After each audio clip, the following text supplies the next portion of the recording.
I'm not shy in saying this. I was working for T-Mobile at the time, and our results, we really knocked it out the park from a supply chain perspective. And we did an employee engagement survey, and everybody hated my guts. So on the one hand, I was delivering brilliant results, but the team culture that I created was not something that I could be very proud about. And that was a bit of a wake up call for me, which was actually maybe you need to think about changing your approach, because you can get the same outcomes but create a much better culture. And again, the other point I would offer is our role in leadership is transitory. We're never here forever. And there's a Hamlet phrase, the king is dead, long live the king. And that's about making sure that what you build survives when you leave. And I think that's probably the best endorsement you can have as how successful you've been as a leader.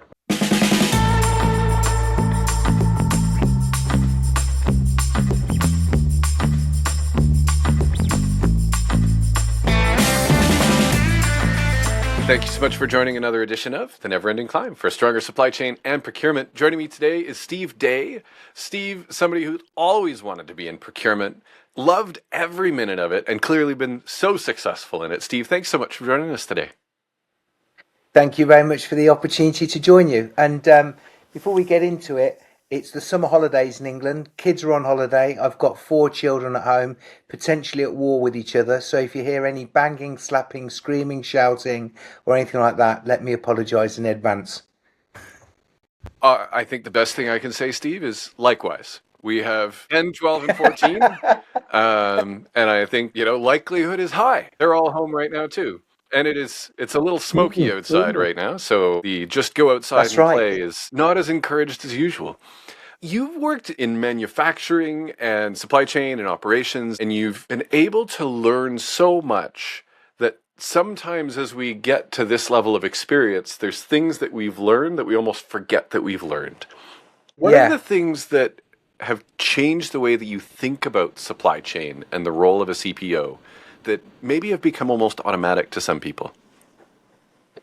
It's a great question. I mean, I think the one skill that I constantly remind myself, both in procurement and supply chain, because remember, you kind of live in a world now where everybody's telling us it's all about data science, data analytics, and all those kind of things. And I'm sure we'll get onto the topic of AI. But fundamentally, procurement and supply chain is about people. And I learned that from a very early stage in my career. So I started at Rolls-Royce Aerospace, and I worked in this department called Factory Supplies and Services, FSS it was called. And I was basically the young graduate who had to make sure that the aerospace factories had the right materials so they could manufacture the blades and all those kind of things. And in those days, stock control systems, all that kind of stuff, very manual and all that kind of stuff. One thing you never did, by the way, was make sure the factories ran out of that stuff because they couldn't meet their manufacturing plans. And you learn, so you'd have, in those days as well, by the way, you had these kind of almost like godlike figures running the factories, and they were called production superintendents. And you knew they were superintendents because they had different collar patches and all this kind of stuff. And my goodness me, did they rule the world. Then you had the suppliers that would deliver the material in, and you were like this person in the middle where you'd get these superintendents screaming at you saying, using language that you wouldn't get away with these days, make sure the factory's got this stuff, yada, yada, yada. And then you're on the other end begging the suppliers to deliver it on a timely way. And I look back very fondly now. It didn't feel like it at the time, I might add, but what I've come to realize is it's about people. It's how you manage the expectations of the people that are demanding things from you, and how you persuade your suppliers to kind of do you a favor, cut you some slack, accommodate the schedule and all those kind of things. So I think, Sean, probably the first thing I'd say that stuck with me thereafter is procurement supply chain is a people's business. And, you can't forget that. What I really like about that is the emphasis on no matter how times and language and business and technology changes, that fundamental that it really is about people is timeless. I also reflect on things like FFS might not survive as an acronym today for a variety of other things that might stand for. And the way that the yelling and screaming that would have been normal, a few decades ago, now may not survive, but the difficult conversations can certainly still happen. And so as these things have matured, they've created new opportunities to find ways for people to interact and work through some of those challenging conversations. Some of it kind of going Yeah, back to timeless classics like Andrew Carnegie's, How to Win Friends and Influence People. Some yeah, superintendents have learned over time that, yelling and screaming at the person whose job it is to make sure that they don't run out of yeah, stuff can sometimes create some unhealthy dynamics. And these types of yeah, yeah, things start to shape the most successful transformations in really remarkable ways. And you went on through the growth in your career to lead a really significant transformation for Kantar as they transitioned to new ownership.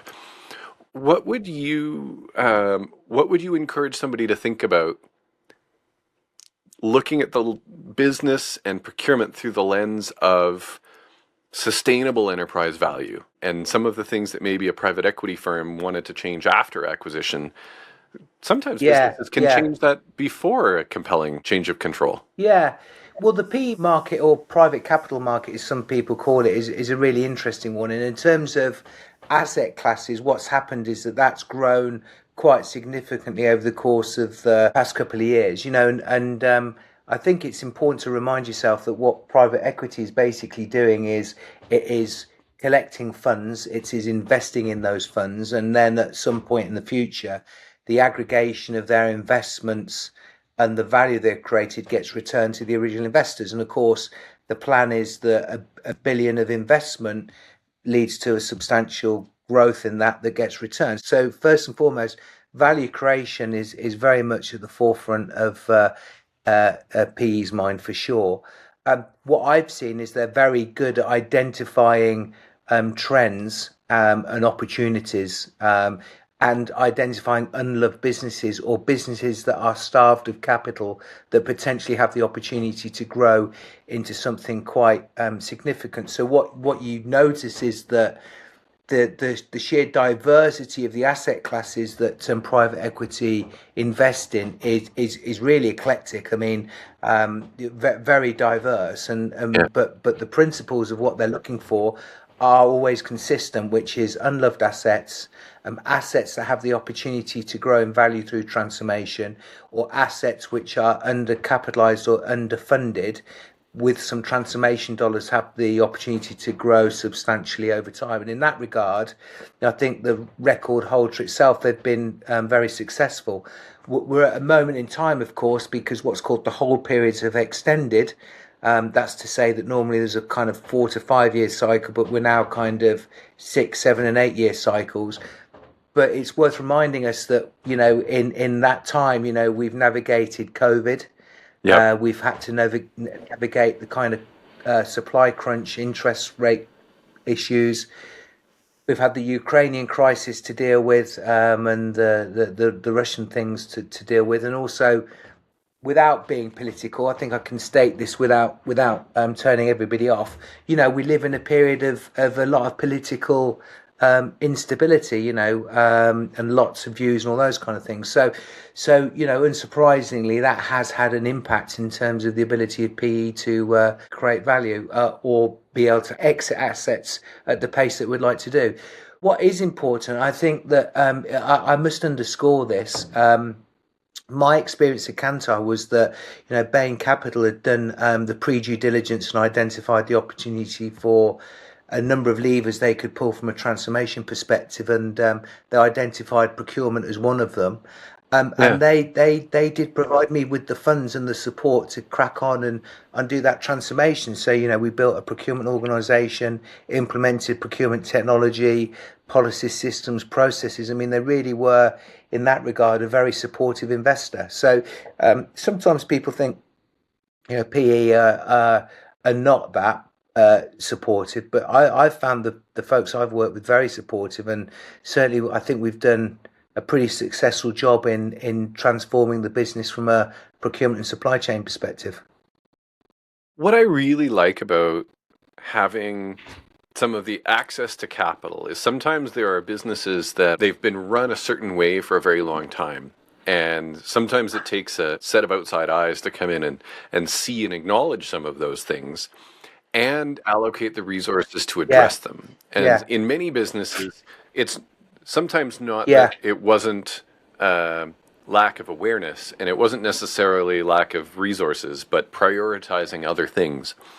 And with the additional capital, sometimes creates additional capacity to tackle things that were maybe yeah, always just a yeah. little further down the That's line, right. or a little Yeah, below the line of like, this is all we have time and yeah, attention and capacity to tackle or do a good job of right now. yeah. Oh, that's such a great perspective. I mean, I think you think of some of the companies that get delisted and go into a private background. I mean, first and foremost, the first thing it does, it frees management of having to meet quarterly reporting and all those kind of things and having an impact on valuation, which is exactly your point. You know, there's a lot of publicly listed businesses that all become myopic, if I may say, or a bit Yeah. frozen by what they can change Yep. because of the tyranny of quarterly reporting. Yes. Obviously, you know what I don't want to do is give the impression. Therefore, you go private and PE are going to kind of take that handbrake off and kind of not hold you to account for your reporting. Not at all. But what they do is they act as a catalyst to drive change a lot quicker, Yeah. and they provide the financial resources to do that. And then the final thing is that because you're not publicly reporting, it gives you the capacity to do quite a lot of engineering that would have a impact on the short term on your earnings and your costs, but which ultimately give you trajectory when you come out the back of it. So I think there's real value in doing that. And as I say, in my experience at Kantar, it's been very successful in terms of us transforming the procurement function. I think that frame of being able to step back from the quarter, right? The tyranny of quarterly reporting and quarterly results of, one bad quarter, bad, Yeah, may actually be, and in many cases is the right thing to do to come out the other side of needing to execute this quarter so that yeah, the following 3 or 5 or 10 or have that breakout opportunity. And I think there's something genuinely punishing about the tyranny of quarterly yeah, reporting, as you said.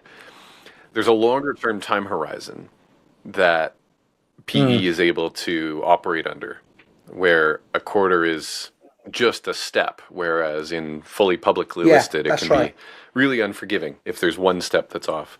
This, I think, also is a good way to think about luck, because some would say that you were very lucky to have the opportunity to get into Rolls-Royce, to get into Yeah, FFS, which I'm going to smile about the acronym for that department for a little while, and the idea that there's transformation to be done and who gets to go do it.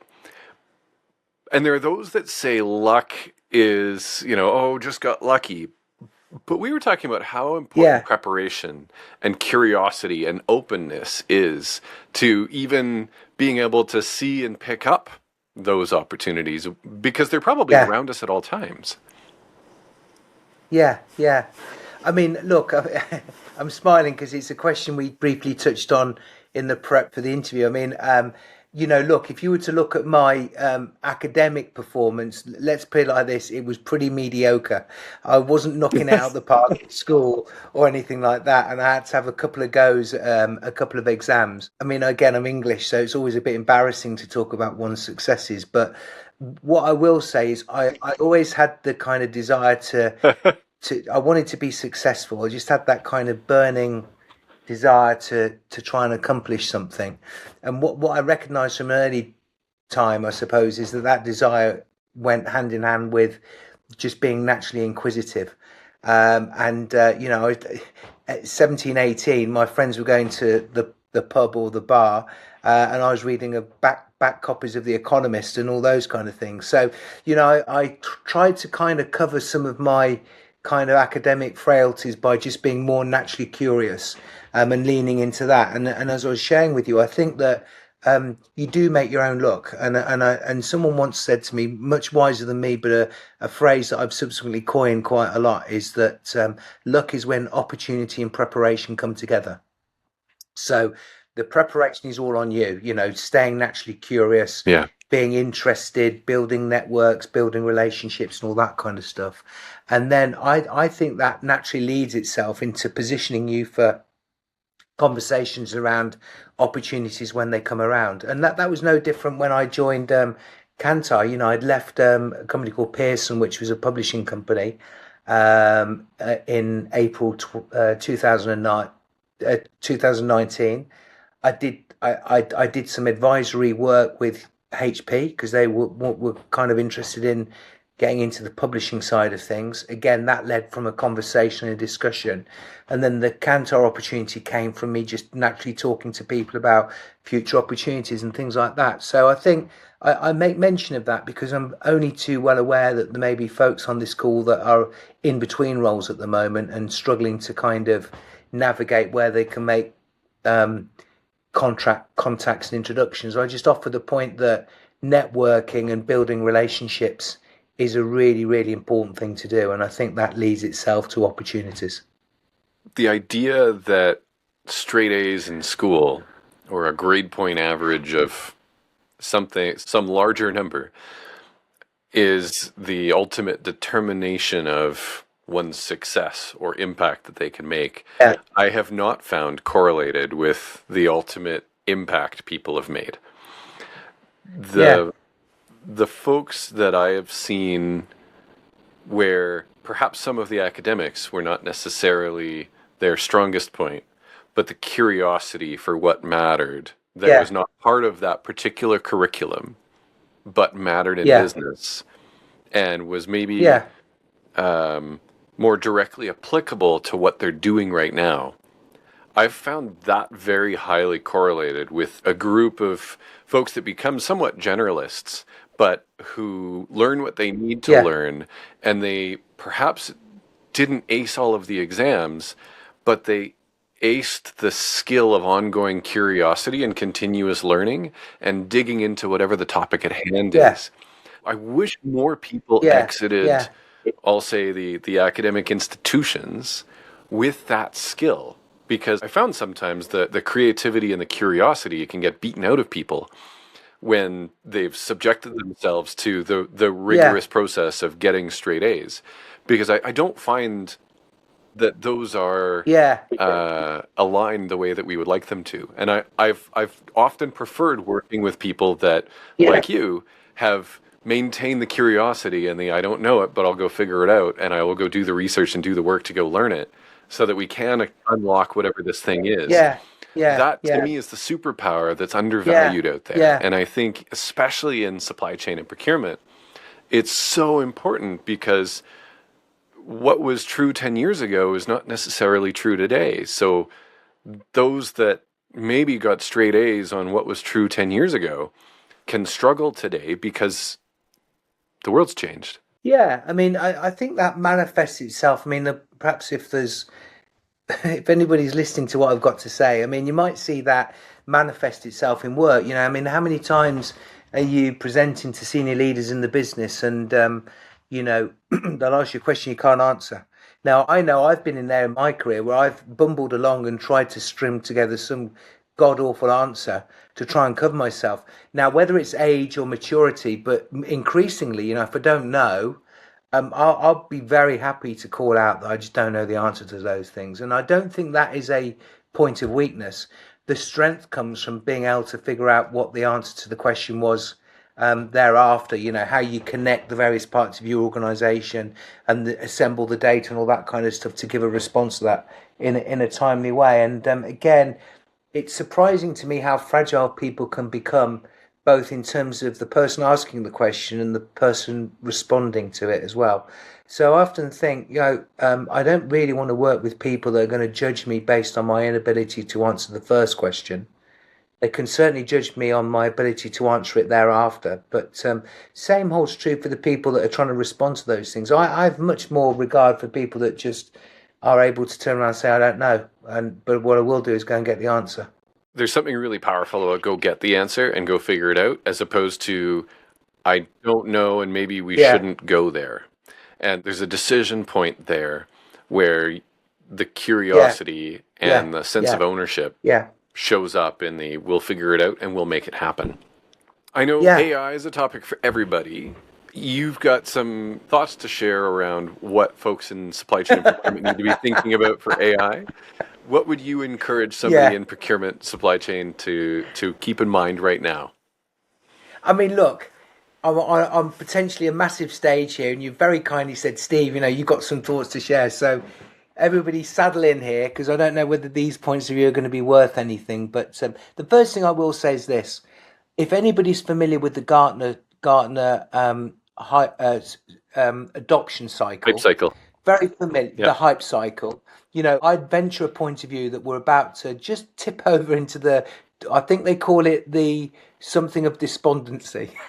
So everybody's invested a ton in it. The valley of despair. Yeah. Yeah. So everybody's investing a ton in this stuff. And, what I'm seeing is costs are increasing faster than the benefits that people foresaw would be developed. So, but then again, let's remind ourselves that's a very common phenomena in every tech cycle. So don't be surprised if we see that in AI. That's the first thing. The second thing I'd venture is that in spite of everything we hear, let's just not forget the basics. And the basics are that these AI models are only as good as the data they can access. And I think there is something about us forgetting the kind of discipline and the science and the need to maintain our data sets and our data hygiene and all those kind of things. I think that's a really important capability that we need to remind ourselves about. And then the final thing I'd offer is that, if you think about the procurement world as really two things, it's all of the back office activity that goes on. And then secondly, it's the front office. The front office is the negotiating, business definition, business requirement, and all those kind of things. I can see a ton of opportunity with AI in the back office. Absolutely. I think we're yet to see really compelling front of house uses for AI. I think it's coming, but I think we're not seeing too many examples of that. And then just as an extension of that point of view, I think we're seeing this real debate right now between what's called systems of record that hold all the transactional data and then orchestration where people go in and perform the tasks that they need to do. So yeah, I think we've got a number of really important themes, but as I say, I still come back to let's not forget our basics, the nuts and bolts of the role. I think the back to basics and what really matters. One of my favorite points to emphasize with our team is continuing to dig deep to understand what really matters. And what really matters is often not Yeah. how somebody token maxed and burned more tokens. It's what problem did we solve? And did we get some value for that? Was it helpful? And so this idea of being careful what we measure, there are companies that are out there that are measuring people based on how many tokens they burned. Well, I can tell you, I could burn 1 billion tokens in the next hour if I wanted to. I know. I might not create any value, but I could burn lots of Yeah. tokens. Yeah. And Yeah. this idea of what do we measure? It's a little bit like Yeah. walking around the halls of DPW. I was hearing procurement leaders compare, oh, how many agents do you have? Oh, I've got 6. I've got 7. Right? And thinking to yourself, wow, this is not a helpful comparison. This is not where the value is. But Sean, I think it's interesting you say. I think the problem is right now that there are so few measures of AI efficiency that people have started. So where do they start? They start with kind of like you say, token usage and the number of agents that people have built.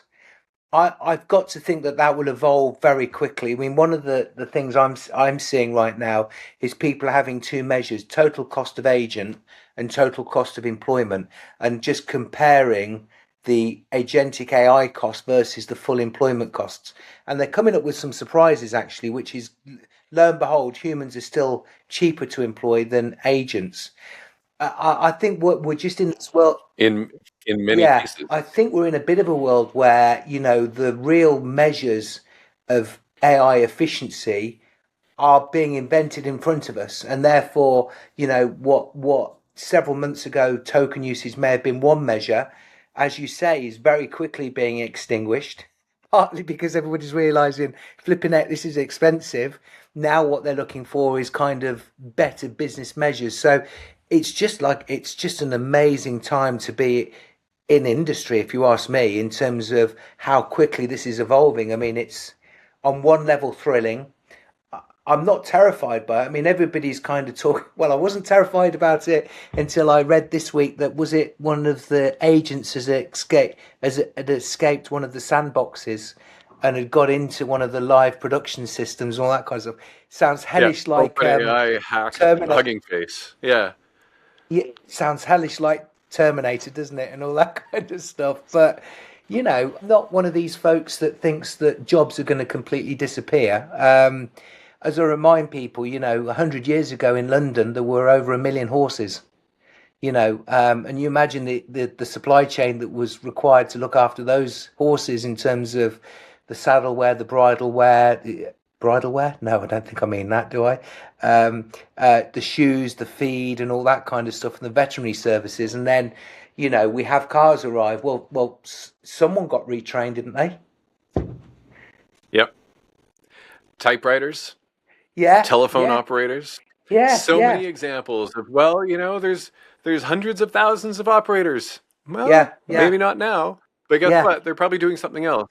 I yeah, love there's something that you said of getting back to business measures because I'm I encourage people to be less interested in how many agents or how many tokens and a lot more interested in unit cost per purchase requisition or per intake or per PO or per invoice processed. mm, And fundamentally, we can allocate the AI related costs to the IT related costs to invoice and to, yeah, PO and that tack time, the cycle time, the velocity, the clarity, the accuracy. These are yeah, all things that have been true since, yeah, purchase orders were still on paper. yeah, And in so many ways, those fundamentals haven't changed.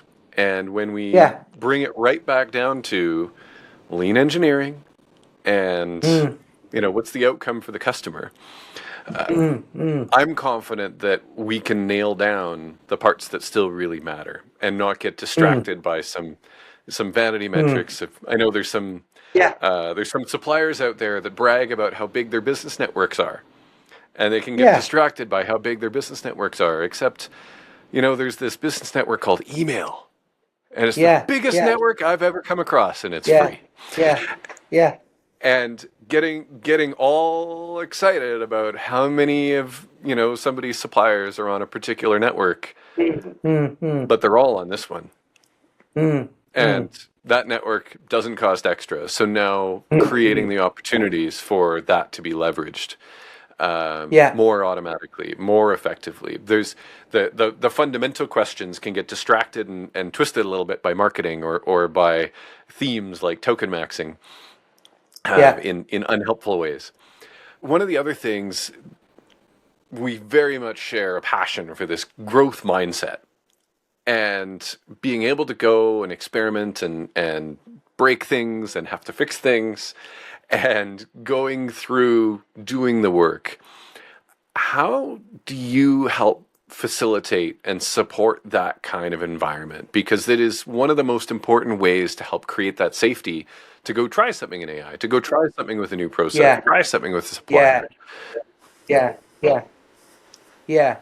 Well, actually, it's very timely because we've had a very interesting example of that in Kantar, and I'm going to have to codify a little bit because I don't want to expose a supplier or talk necessarily about it. But suffice to say that my team came up with an idea at the beginning of the year about how we could automate a particular category of spend that we were buying, and we looked at using a supplier that could perform that service.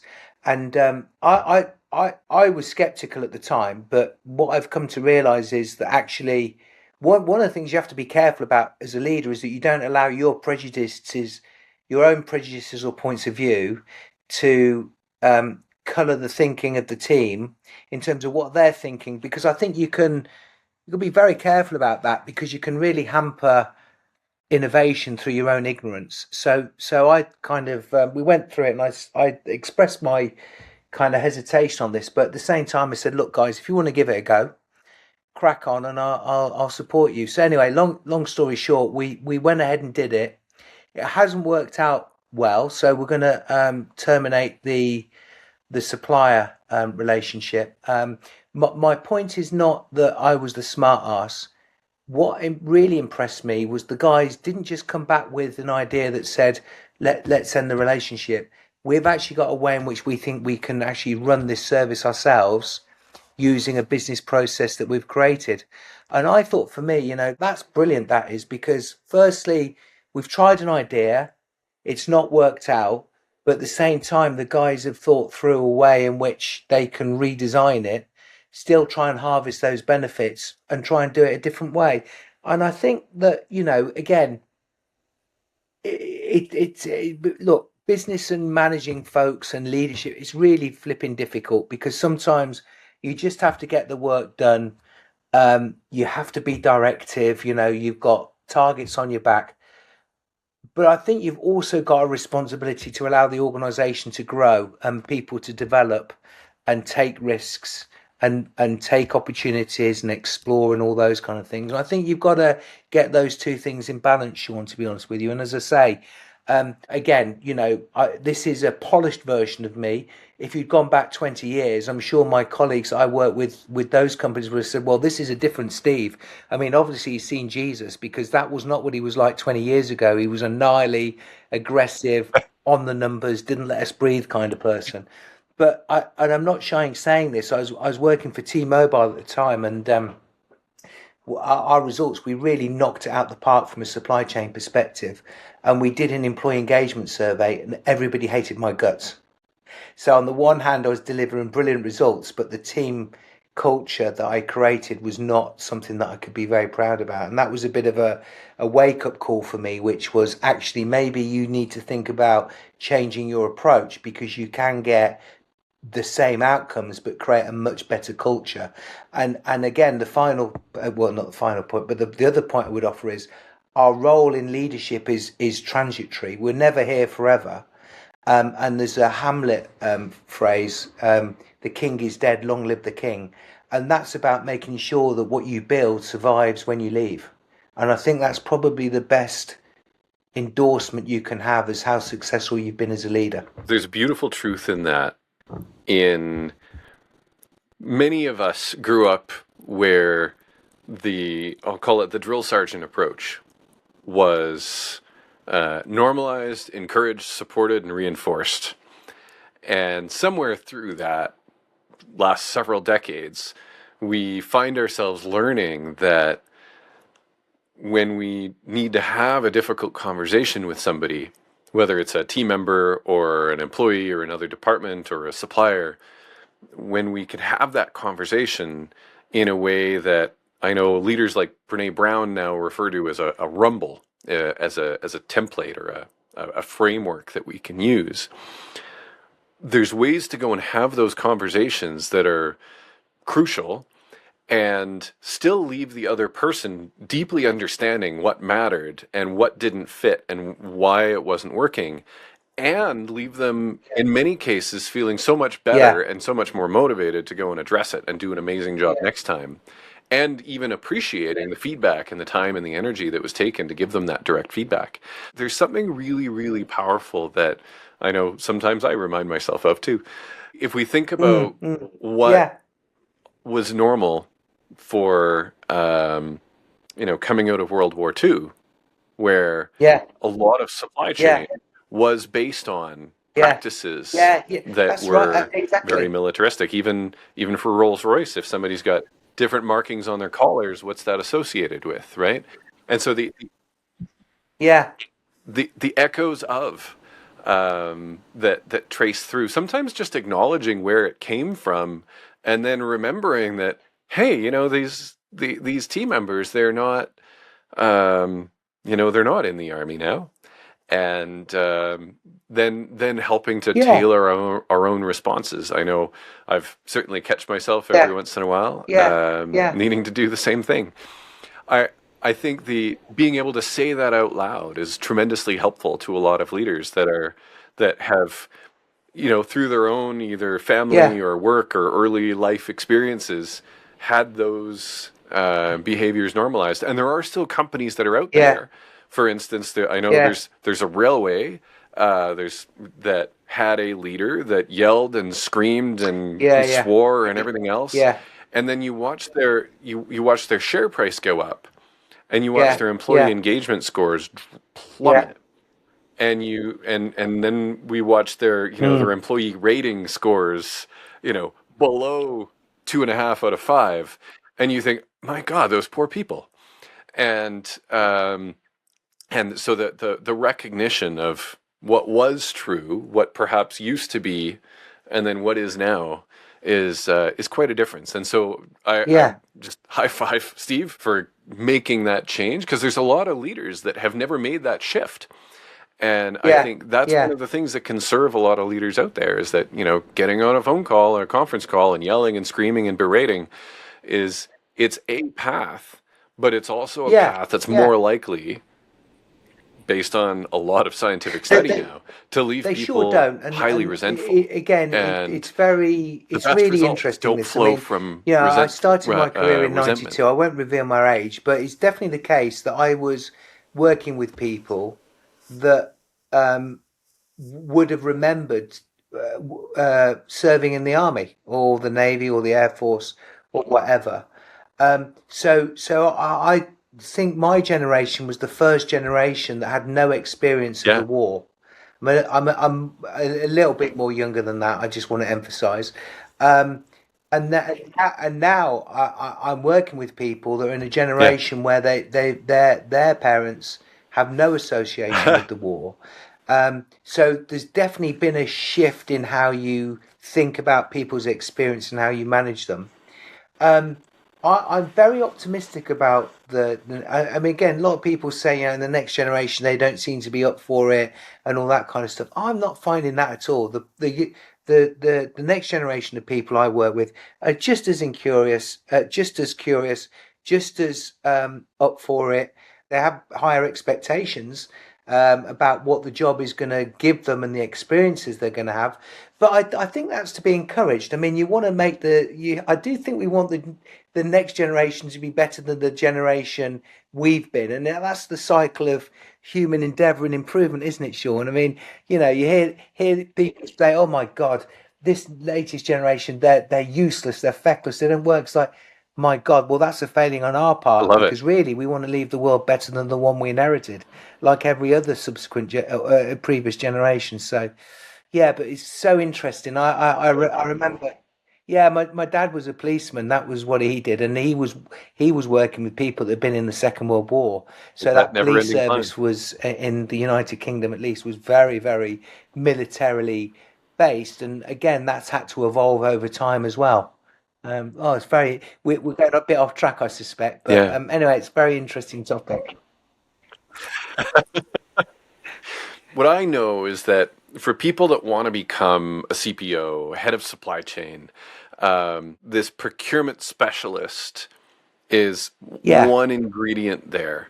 And I know you've been a big proponent of the curiosity and seeking new experiences, and being really deliberate about that. Yeah, Can yeah. you share a little bit more Well, about I've got a that? great story that illustrates this. So just imagine. So I didn't tell you this, Sean, but I work for a company called Nortel Networks. Most Canadians will remember that business. It was the Google of the day. In my late Yep. twenties, I thought, oh my goodness me, I'm going to become a multi-millionaire and I'll never be working again. Guess what? I'm still working. So, but we won't talk about what happened to people. But anyway, they paid for me to do a master's degree at Birmingham University in the Midlands in England. Finished that degree, Hmm. and I kind of knocked on the door and said, what's the next opportunity?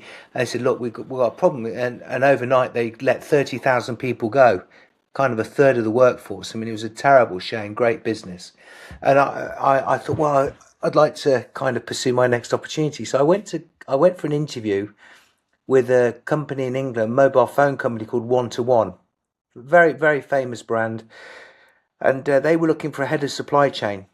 Now, up until that point, my roles had all been procurement, and this was a real head of supply chain, so running warehouses, logistics, mobile phones, and all that kind of stuff. Anyway, I went for the interview, and what I realised is they knew less about supply chain than even I did. and they offered me the job. And I thought to myself, well, in life, you've got to take risks. This is a great opportunity. It's a great brand. They seem like great people. And what have I got to lose? I just married my wife, Natalie. You know, I had some stock options which I could sell, so I had a bit of a cushion. And, you know, you have to take these risks in life. Anyway, so I handed in my notice. And then she comes downstairs 3 weeks into my notice period and she Yeah. says, oh, we're pregnant. We've got our first child on the way. It's like, oh my God, I really have backed myself now. So I've going into a kind of size of the role that I've never done before. And, you know, based on I'm going to take a bit of a gamble. And as gamble is suddenly kind of quantified because I've got to support a young family and all those kind of things. But I'm very pleased to say that it really worked out really well. I think, so I'm not encouraging anybody to take such a big risk. But what I would encourage people to say is that I think firstly, procurement and supply chain are incredibly interlinked disciplines. And what's definitely served me well in my career has been the opportunity to thread backwards and forwards between procurement and supply chain. So, like I said, I did that gig at T-Mobile.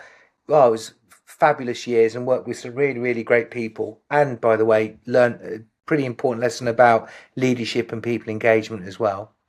Then I went into Vodafone and then did a very broad role in terms of property logistics and supply chain in Romania.